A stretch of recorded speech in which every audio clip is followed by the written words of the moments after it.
ഔദ്യോഗിക വസതിയിൽ നിന്ന് പണം കണ്ടെത്തിയ സംഭവത്തിൽ ഡൽഹി ഹൈക്കോടതി മുൻ ജഡ്ജി ജസ്റ്റിസ് യശ്വന്ത് വർമ്മയെ ഇംപീച്ച് ചെയ്യാൻ കേന്ദ്ര സർക്കാർ നടപടികൾ ആരംഭിച്ചു.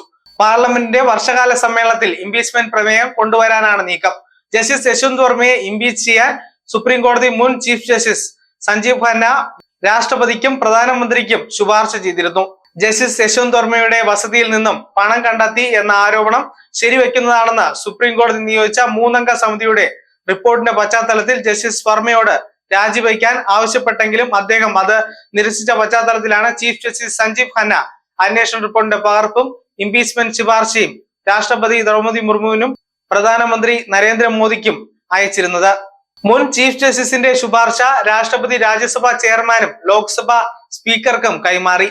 ഇംപീച്ച്മെന്റ് പ്രമേയം പരിഗണിക്കാനായി ലോക്സഭയിലെ 100 അംഗങ്ങളുടെയും രാജ്യസഭയിലെ 50 അംഗങ്ങളുടെയും പിന്തുണ ആവശ്യമാണ്. ജൂലൈ പകുതിയോടെ ആരംഭിക്കുന്ന പാർലമെന്റിന്റെ വർഷകാല സമ്മേളനത്തിൽ ഇംപീച്ച്മെന്റ് പ്രമേയം അവതരിപ്പിക്കാനാണ് നീക്കം. ഇംപീച്ച് ചെയ്യുന്നതിനാൽ ഇരുസഭകളിലും 3/2 ഭൂരിപക്ഷം ആവശ്യമായതിനാൽ പ്രതിപക്ഷ പാർട്ടികളുമായി സമവായം ഉണ്ടാക്കാൻ സർക്കാർ നീക്കങ്ങൾ ആരംഭിച്ചതായാണ് സൂചന. രാജ്യസഭാ ചെയർമാൻ ജഗദീപ് ധൻഖറും ലോക്സഭാ സ്പീക്കർ ഓം ബിർളയും പ്രതിപക്ഷ നേതാക്കളുമായി ചർച്ച നടത്തി. ന്യൂസ് ഡെസ്ക് സാക് ന്യൂസ്.